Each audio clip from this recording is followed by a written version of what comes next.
God's sovereignty is not just a theological concept. It is the reality that undergirds the entire universe. When we say a God controls everything about this world, we are declaring that he holds absolute authority, dominion, and ownership over all creation. Psalm 24:1 says, "The earth is the Lord's and everything in it, the world and all who live in it." That verse isn't a poetic phrase. It's a legal declaration. It's saying that nothing exists outside of God's ownership. The ground we walk on, the air we breathe, the food we eat, the nations we live in, all of it belongs to God. He doesn't lease the earth. He owns it outright. When God created the heavens and the earth, he didn't apply for a permit. He didn't borrow materials. He spoke it all into being by the power of his word. That's the kind of control we're talking about. Creative, sovereign, unmatched authority. And he didn't just create the world and walk away from it. He sustains it every second of every day. Colossians 1:17 says, "He is before all things, and in him all things hold together." That means every atom, every heartbeat, every sunrise happens because God allows it to happen. If he were to let go for a millisecond, the entire universe would unravel. Understanding this kind of sovereignty changes how we live. It means we're not subject to fate, luck, or chance. We are subject to a holy and righteous God who rules with purpose and precision. The weather isn't random. The rise and fall of leaders is not accidental. The timing of your opportunities, the delays in your plans, the unexpected events in your life, none of it is outside of God's hands. Daniel 2:21 says, "He changes times and seasons. He deposes kings and raises up others." In other words, God not only rules over nature, but over the decisions and destinies of men. Now, let's bring that truth into your personal life. When it feels like the world around you is spiraling out of control, when bad news hits your doorstep, when prayers seem unanswered, and the future looks uncertain, God's sovereignty should be your anchor. He hasn't gone anywhere. He hasn't lost his grip. He is still orchestrating every detail of your life according to his perfect will. That doesn't mean everything will feel good, but it does mean that everything is under his command, even the parts that don't make sense yet. Even Satan is subject to God's sovereignty. He's not roaming freely doing whatever he pleases. He has to ask permission. Go back to the book of Job and you'll see that Satan couldn't touch Job without God allowing it for a purpose. That's not just a story. That's a picture of divine control. If the enemy has limits and creation has limits and even time is under God's control, then we have to stop living like everything is out of order. God is not passive. He is proactive. He's involved in every boardroom, every battlefield, every courtroom, and every bedroom. He is not distant. He is decisively present. We often ask, oh, where is God in all of this? The better question is, are we acknowledging that he is already in it? When we understand that the earth is the Lord's and everything in it, we stop panicking over things we can't control and start resting in the one who can't be overruled. Sovereignty means he has the final say, no matter what the enemy says, no matter what people say, no matter what your circumstances say, God has the last word because he owns the world and everything in it.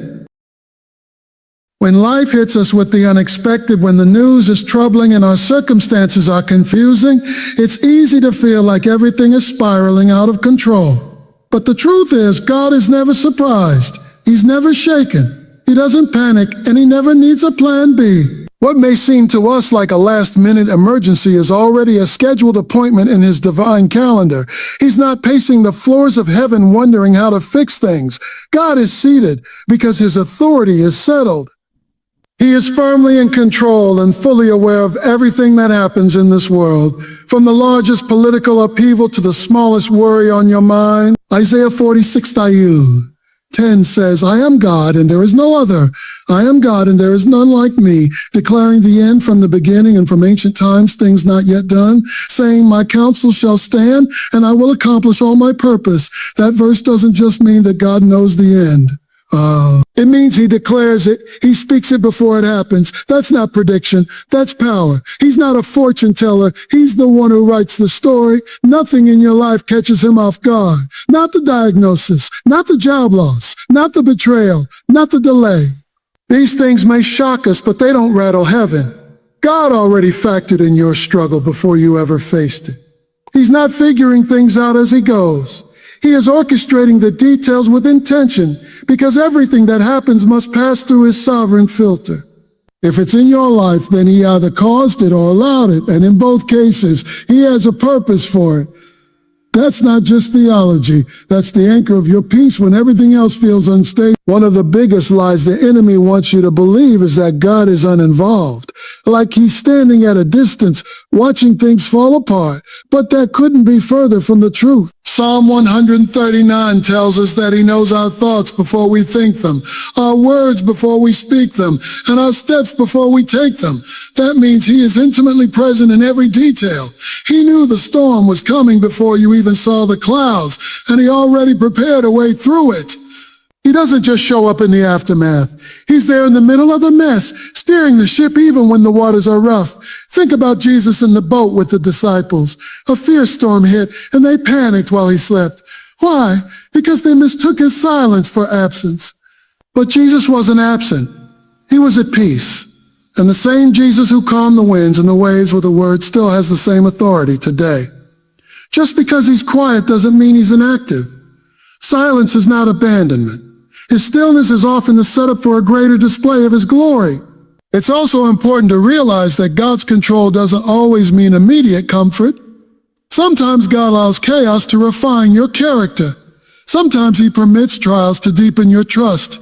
But even then, he sets the boundaries. He knows how much you can bear. He knows the limits of your strength. And he knows when to bring the breakthrough. He is not watching your suffering from afar. He is working in it, through it, and beyond it. So when life surprises you, don't assume God has lost control. When the plan changes or the door closes or the timing feels off, remember that your life is not random. Your steps are ordered. Your seasons are overseen. Your pain has purpose, and your future is already written by the one who is never surprised. When chaos erupts in our lives or in the world around us, our first reaction is often fear, confusion, or frustration. It's easy to ask, where is God in all of this? But what we need to understand is that God doesn't step back when things get chaotic. He steps in. He uses chaos as a canvas for his glory. What looks like a disaster to us is often the very setting God uses to demonstrate his power, his purpose, and his providence. There is no chaos too big for him to control, no confusion too tangled for him to straighten, and no mess too messy for him to use. Romans 8:28 is not a cliche, it's a divine promise. We know that all things work together for good to those who love God, to those who are the called according to his purpose. That means all things, not just the good things, not just the blessing, but the pain, the losses, the betrayals, the delays, and even the wrong turns. God is working them all together like threads in a masterful tapestry. You might only see the tangled threads on the back, but he sees the full picture on the front. God never wastes a crisis. When Joseph was betrayed by his brothers, sold into slavery, falsely accused and thrown into prison, it looked like his life was spiraling out of control. But through all of that chaos, God was positioning him for purpose. When it was all said and done, Joseph could say in Genesis 50:20, "You intended to harm me, but God intended it for good to accomplish what is now being done, the saving of many lives." That's not just a good ending to a bad story. That's divine orchestration. That's the fingerprint of a God who controls even the darkest chapters of your life and uses them for a greater plan. Chaos doesn't intimidate God. In fact, if you go back to the beginning, Genesis 1, you'll see that creation itself started in chaos. The earth was formless and empty. Darkness was over the surface of the deep. Yet right there in the void, in the darkness, in the shapeless mess, the Spirit of God was hovering. And when God spoke, order came out of disorder. Light came out of darkness. Purpose came out of emptiness. If he did it, then he can still do it now. Too often we look for God only in the calm. We expect him to show up when everything is neat, clean, and organized. But God does some of his best work in the storm. He speaks in the whirlwind. He guides in the fire. He reveals himself in the valley. So don't despise the chaos. Don't rush to escape it. Ask God what he's trying to teach you in it. Ask him to show you the purpose behind it. Because chaos in God's hands is never just noise. It's the beginning of something new. You may be in a situation right now where nothing makes sense. The timing is off. The people you trusted let you down, and the path ahead seems unclear. But that doesn't mean God is absent. It means he's working behind the scenes in ways you can't yet see. What feels like delay is often divine development. What feels like confusion is often preparation. And what feels like loss may be a setup for something far greater. When you belong to God, you can rest in this truth. Chaos does not cancel his control. In fact, he often uses it to move you, mature you, and mold you into who he created you to be. God is not threatened by disorder. He brings divine order through it. So instead of asking a why is this happening, ask a God, what are you doing through this? Because he is not just allowing it, he's using it. And when it's all said and done, the chaos you feared will be the very thing that carried you into your calling. Just because you're going through a hard time doesn't mean God has lost control. We often confuse comfort with control, as if God only reigns when things are smooth and easy. But the truth is, God's sovereignty doesn't disappear when trouble shows up. In fact, his control is often most evident in the middle of the storm. Trials are not proof of God's absence. They are opportunities for the display of his authority and his faithfulness. When the children of Israel stood at the edge of the Red Sea with Pharaoh's army closing in behind them, it looked like a death trap. Fear spread through the camp. They cried out, "Why did you bring us out here to die?" From their perspective, it looked like a mistake. But from heaven's viewpoint, it was a setup. God wasn't losing control. He was leading them into a miracle. And just when it seemed like it was over, God parted the waters. That wasn't a rescue plan. It was part of the original design. God allowed the threat to arise so he could show his people that no army, no obstacle, and no body of water can override his authority. The trial wasn't the absence of God's power. It was the stage for it. This is a theme you'll see all throughout Scripture. Paul and Silas were thrown in prison for preaching the gospel. It was unjust, it was harsh, and it was painful. But they didn't wait for the circumstances to change before they worshiped. They sang praises in the midnight hour. And in response, God caused a violent earthquake to shake the foundations of the prison, flinging the doors open. He didn't just bring them out. He shook the system. That prison cell wasn't proof that God had abandoned them. It was a platform for his glory. In our lives, we will face prisons, Red Seas, and fiery furnaces. But none of those situations are stronger than the God who allows them. If he permits it, he plans to use it.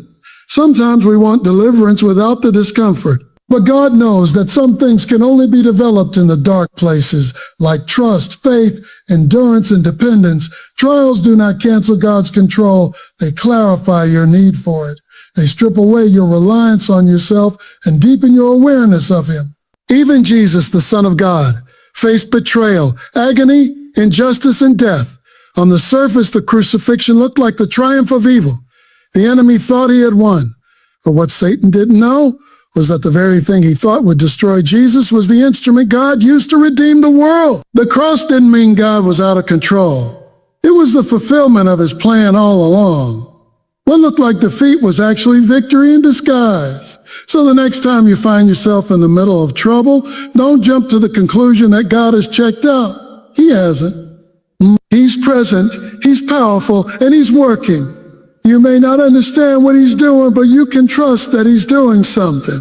He doesn't promise us a life without pain, but he does promise to be with us in the pain. Isaiah 43:2 says, "When you pass through the waters, I will be with you. And when you pass through the rivers, they will not sweep over you." That's a guarantee that your situation won't drown you because God's presence is stronger than your pain. God's control doesn't always come wrapped in comfort. Sometimes it comes through challenge, but the presence of difficulty is not the absence of his hand. The fact that the storm is fierce doesn't mean God has failed. It means you're in the middle of a battle he already knows how to win. Hold on, keep trusting and remember that the same God who allows the test also holds the answer. Your trouble does not unseat him. It magnifies him. Faith isn't faith if you can see every step, control every outcome, and predict every move. Real faith begins where understanding ends.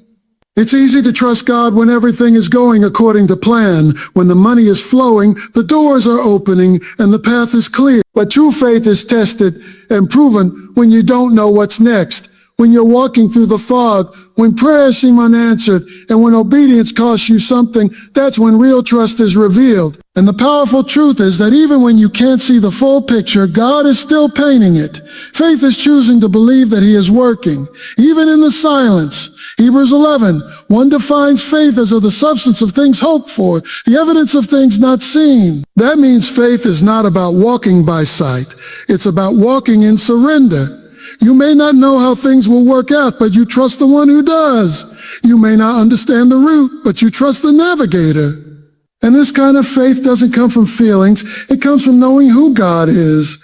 Your circumstances may change, your emotions may shift, but God's character is constant. He is faithful, even when life is unpredictable. When Abraham was called to leave his home and go to a place God would show him, he didn't get a GPS location or a list of guarantees. God simply said, go, and Abraham went not knowing where he was going. That kind of faith isn't natural, it's spiritual. It's based not on the logic of the mind, but on the trust in the heart. Faith says, God, I don't see it, but I believe you're in it. It's living like God is telling the truth, even when your eyes tell you otherwise. The danger comes when we try to walk by what we see, rather than what God has said. Sight will have you chasing comfort, security, and control. Faith will have you stepping into uncertainty with confidence, not because the path is clear, but because the one who called you is faithful. That's why the Bible says we walk by faith, not by sight. 2 Corinthians 5:7. Sight is limited. It only shows you what's in front of you. Faith sees what God promised, even if it hasn't shown up yet. The enemy wants you to believe that if you can't see it, then God must not be doing anything. But God often works in the dark. Seeds grow underground before they break the surface. Babies develop in the womb before they're born. Miracles often begin in the unseen. Just because you can't trace His hand doesn't mean you can't trust His heart. God does some of His most powerful work in the shadows, behind the scenes, in places where your eyes can't go. And that's where faith has to rise. One of the biggest tests of faith is waiting for the door to open, the healing to come, the answer to arrive. But waiting is not wasted time when you trust the one who controls the time. Isaiah 40:31 says, but those who wait on the Lord shall renew their strength. That means even in the delay, God is doing something. He's developing your endurance, refining your perspective, and preparing your heart for what's next. What you call delay, He calls development. Faith is trusting God's plan even when the process is painful. It's believing that there's purpose in your wilderness, that God hasn't forgotten you, and that His timing is perfect. Don't let the lack of visible progress make you doubt God's presence. He is not silent because He's inactive. He's silent because He's preparing something. And when He moves, it will be right on time. So if you're in a season where things don't make sense, where the answers are unclear and the road is rough, hold on. Keep walking. Keep believing. Because faith isn't about seeing the way. It's about trusting the one who is the way. God's control over this world doesn't just exist on a global or cosmic scale. It also shows up in the personal and specific details of your life. He's not only orchestrating the rise and fall of nations, shifting the course of history, or commanding the laws of nature. He's also managing your steps, opening the right doors, closing the wrong one, arranging divine appointments, and even using detours to direct you to your destiny. His sovereignty is both majestic and intimate.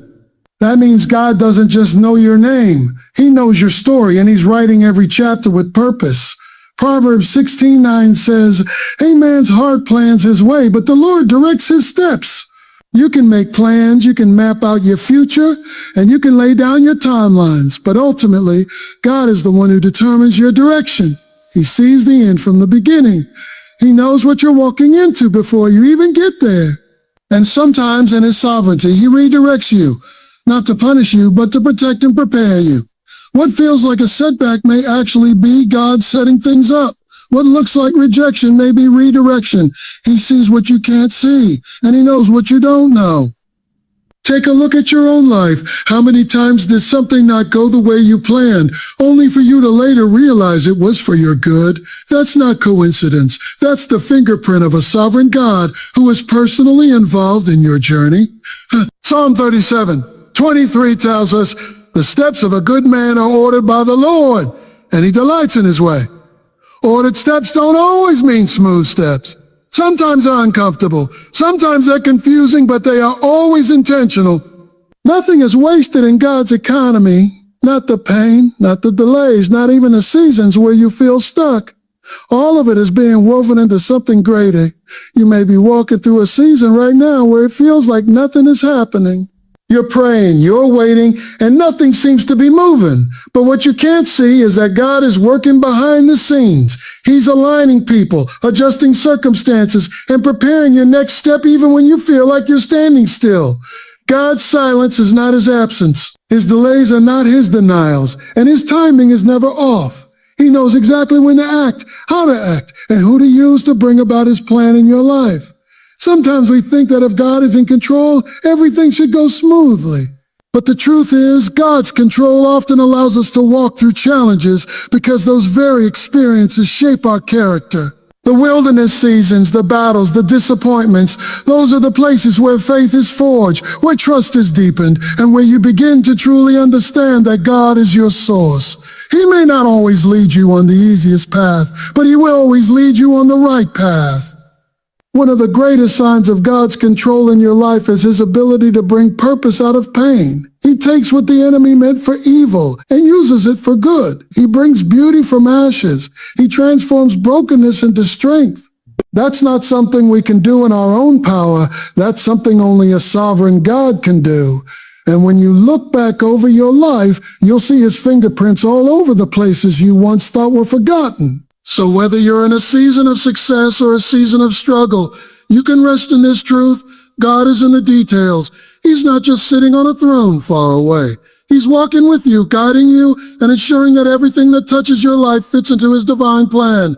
You are not overlooked. You are not on your own. You are under the hand of a God who controls it all, including every single detail of your story.